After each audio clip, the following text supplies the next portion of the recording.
Notre secours est dans le nom du Seigneur qui a fait le ciel et la terre.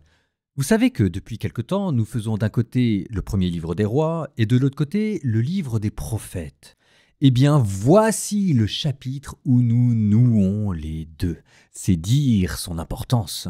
Alors, merci au court chapitre de ne pas me confondre Roboam et Jéroboam. Roboam, c'est le roi de Juda, le fils de Salomon, et Jéroboam, c'est le rebelle du nord que Dieu avait suscité contre Salomon. Le chapitre va commencer à Sichem. Sichem, c'est l'endroit où Abraham était entré avant d'aller à Béthel pour y construire un autel. Sichem, c'est aussi le lieu où l'on avait enterré les os de Joseph quand on était remonté de l'Égypte. C'est encore là où Josué avait convoqué le peuple pour renouer l'alliance. Donc normalement, à Sichem, c'est un bon présage de commencer là. Sauf que Sichem, c'est aussi le lieu que Abimélec avait choisi pour devenir le premier roi d'Israël. Souvenez-vous de la parabole du roncier. Les arbres qui veulent un roi et la vigne ne veut pas, l'olivier ne veut pas, et le roncier qui accepte. Alors Jéroboam, ce sera plutôt un Abimélec ou un Josué? 1 Roi, chapitre 12.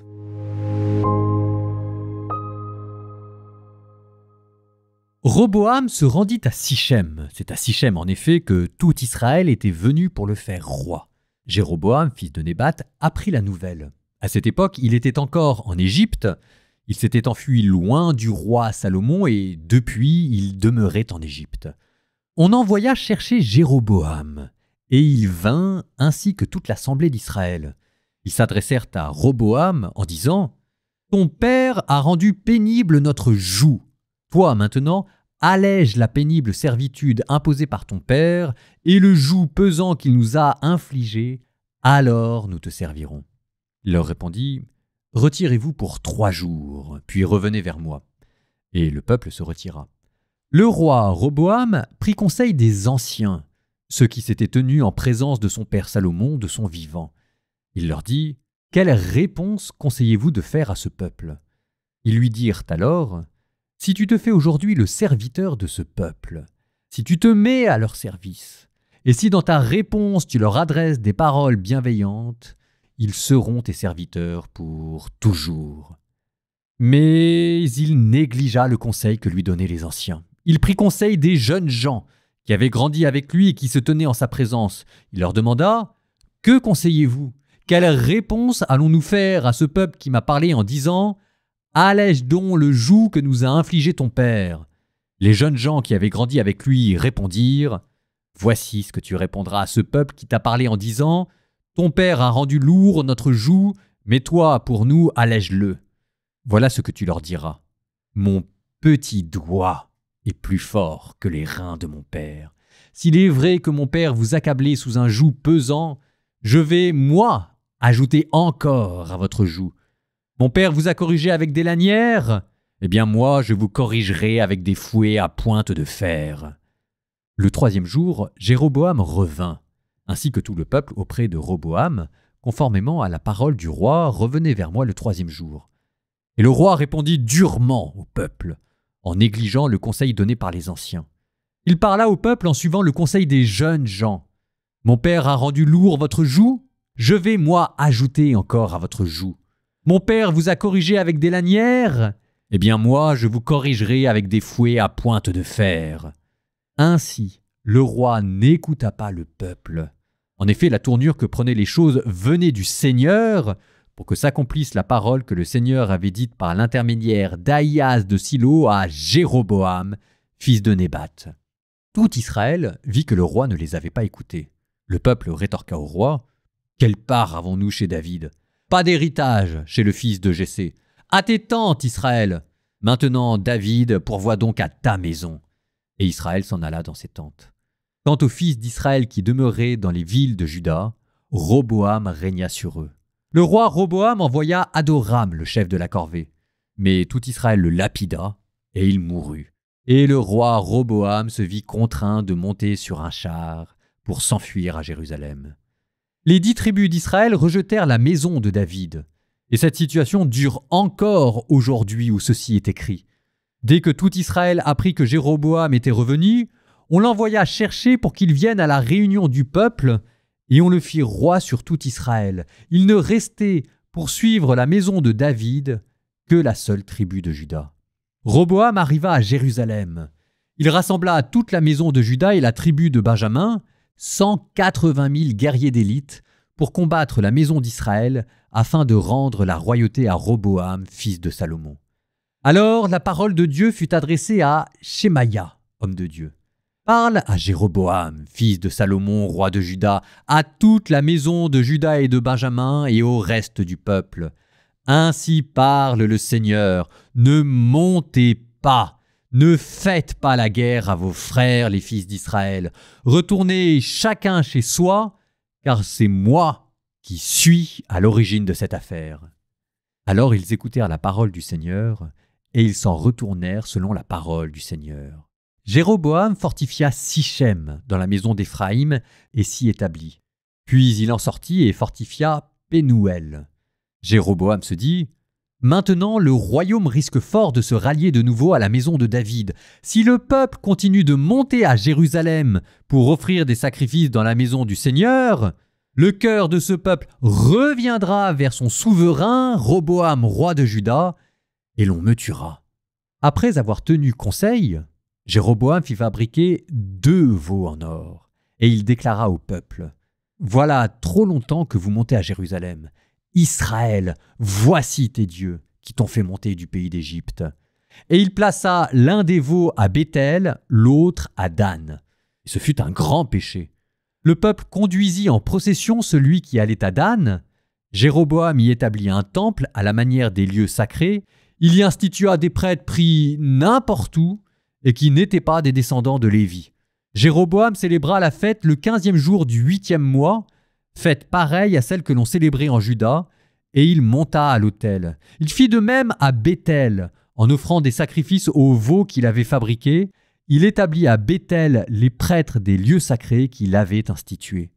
Il monta à l'autel qu'il avait édifié à Béthel, le 15 du 8e mois, date qu'il avait de lui-même fixée. Il organisa une fête pour les fils d'Israël, et il monta à l'autel pour brûler de l'encens.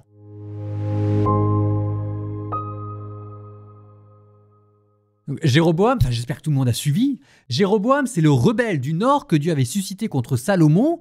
Il avait été obligé de s'enfuir en Égypte pour rester en sécurité. Sauf que maintenant, Salomon est mort, et Roboam se dit, peut-être que le fils est différent, ça vaut le coup de retenter sa chance.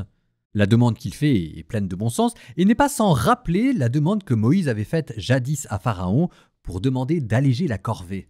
Oui, mais Roboam, le roi de Juda,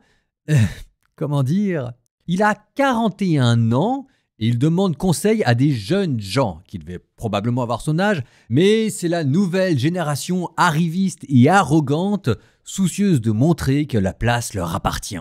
Alors, la réponse de Roboam, ça va être compliqué d'en parler sans être vulgaire. Quand Roboam dit « Mon petit doigt pèse plus lourd que les reins de mon père », en hébreu, mon petit doigt, ça peut signifier autre chose. Je vous laisse deviner quoi. Et les reins de mon père, ça veut dire ses fesses. Allez, je vais essayer de vous le redire avec mes mots à moi. Mon père, Salomon, avait posé ses reins sur votre tête. Eh ben moi, je vais y poser mon petit doigt et ça va être encore plus douloureux. La classe, la grande classe, Roboam. On comprend que Jéroboam, le rebelle du Nord, le prenne plutôt mal. Et ce qui devait arriver arriva. Le royaume israélite se scinde en 2. La partie au nord, Israël, la partie au sud, Juda. Et ça, c'est le drame qui va poursuivre comme une malédiction toute l'histoire d'Israël.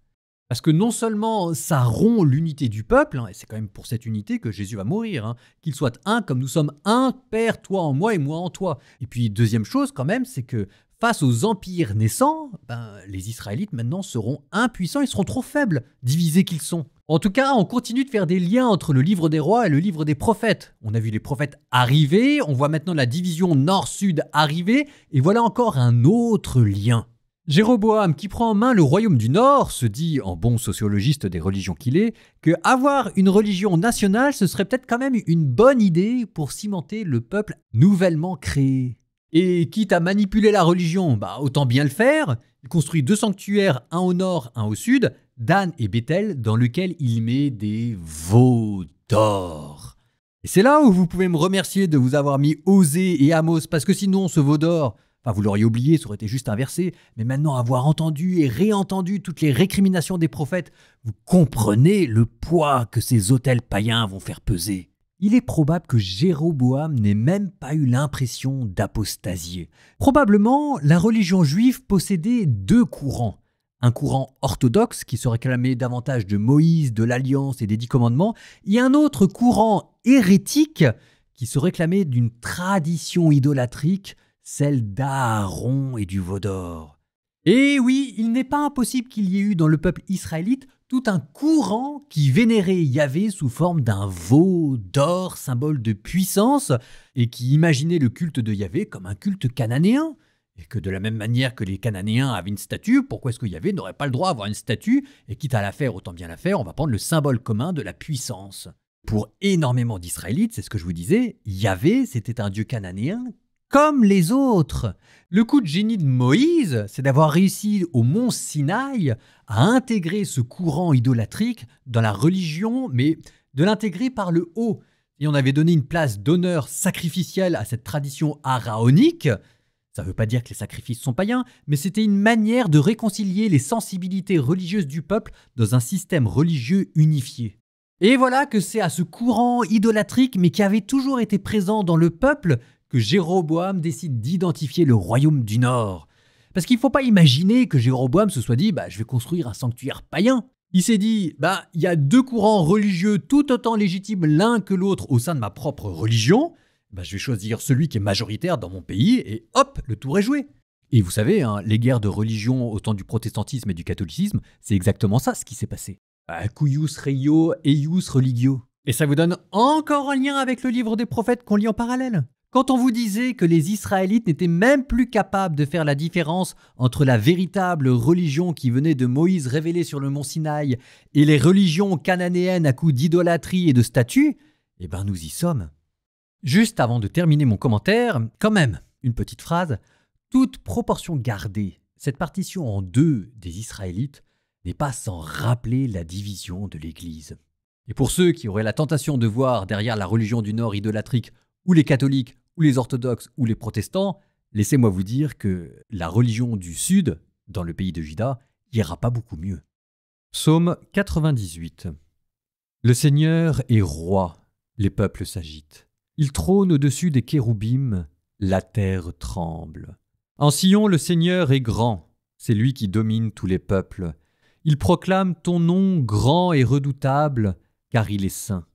Il est fort, le roi qui aime la justice. C'est toi l'auteur du droit, toi qui assures en Jacob la justice et la droiture. Exaltez le Seigneur notre Dieu, prosternez-vous aux pieds de son trône, car il est saint. Moïse et le prêtre Aaron, Samuel le suppliant, tous ils suppliaient le Seigneur, et lui leur répondait. Dans la colonne de nuée, il parlait avec eux, ils ont gardé ses volontés, les lois qu'il leur donna. Seigneur notre Dieu, tu leur as répondu. Avec eux tu restais un Dieu patient, mais tu les punissais pour leurs fautes. Exaltez le Seigneur notre Dieu, prosternez-vous devant sa sainte montagne, car il est saint, le Seigneur notre Dieu.